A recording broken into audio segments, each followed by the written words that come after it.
পুরো ১ মাস রোজার শেষ দশকের ২৬ রোজার দিবাগত রাতকেই সাধারণত আমরা শবে কদরের রাত বলে জানি। যদিও শেষ দশকের প্রত্যেকটা বেজোড় রাত্রিতেই শবে কদর হওয়ার প্রবাবিলিটি থাকে, কিন্তু তারপরেও অধিকাংশ স্কলার, আলেম, ওলামা সবাই বলেছেন এই প্রবাবিলিটির মধ্যেও ২৬ তারিখ রাতটাকে অধিকাংশ প্রায়োরিটি দেওয়া হয় শবে কদর হিসাবে।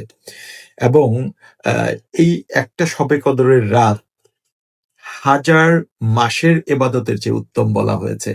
সো আমরা যদি আমাদের জীবনে একটা শবে কদরের রাত পেয়ে যাই এবং সেটা যদি সৃষ্টিকর্তার নির্দেশ অনুযায়ী ইবাদত করতে পারি, আমরা কিন্তু আমাদের লাইফে একটা রাতের ইবাদত দিয়ে ১,০০০ মাসের এবাদতের সমান সওয়াব আমরা অর্জন করতে পারি।